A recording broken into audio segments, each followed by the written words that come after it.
This video is all about going over the Pyrmont Bridge at peak hour. This is about 9 o'clock in the morning, and there's a lot of pedestrians about, quite a lot of cyclists, and the tourists are starting to come out as well. And what we're going to have a look at here is how many people are on their phone and just not looking at where they're going. And I don't mean holding their phone in their hand and their earbuds in and they're walking along having a meeting or something like that. I'm talking about people that are looking down, swiping, playing games, answering emails, texting, watching movies, all that kind of stuff, and doing it over an extended distance and paying no attention to what's in front of them or who's coming towards them, and just expecting everyone to get out of their way.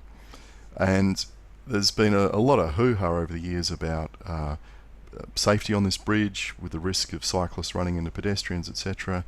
And look, I've never really found it a problem with the majority of pedestrians. They're walking around, they're paying some attention to their surroundings, but we just went past a lady there that was actually on two phones at the same time.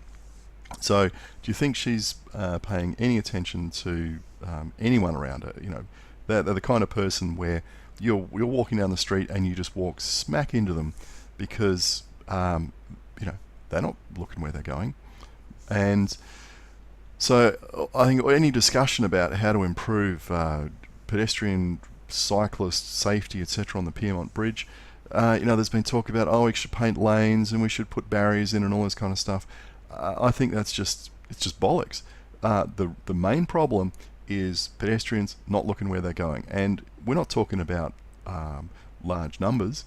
We're actually talking about quite small numbers. If you count the number of people there, which I did the other day, it was about 20 people end to end. Not a lot of people in comparison to the hundreds that were pouring across the bridge.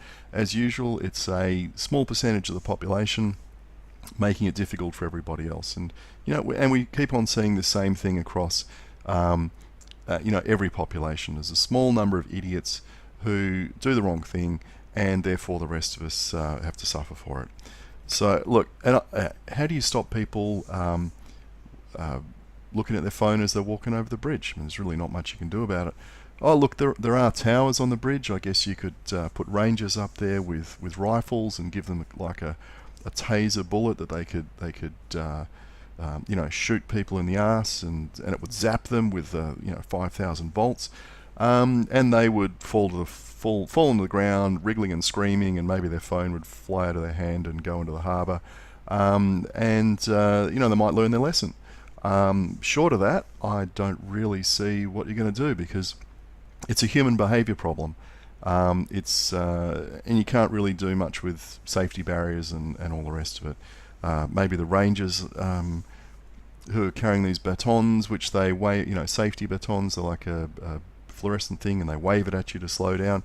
You know, maybe as people walk past them looking at their phones, they could use them to smack the phones out of their hands, and if they were good, they could do like a backhand tennis shot, and maybe whack their iPhone or their Samsung into the harbour, and you know, that would fix it.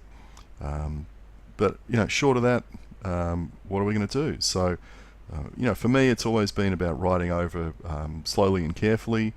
You know, pick your gaps carefully, and look at people, look at what people, or look at pedestrians, and look at where they're looking. And if they're not looking at you, or they're not looking at their surroundings, if they're looking down at this thing in their hands, down at belly button level, you need to be very careful around them. They could turn left or right into your path at any moment, because they're looking at a map, for instance, and they're a tourist, and suddenly they realise that they want to be on the other side of the bridge, and they execute a rapid U-turn without looking. Or they decide, oh look, this is a great photo opportunity, I'm just going to veer sharply left over to the edge of the bridge and take a photo of that big floating duck or whatever's out there. You know, and the responsibility is back on the cyclists to cater for these idiots. You know, it's just the way it is. There's no use complaining about it. Just do it. Get over it.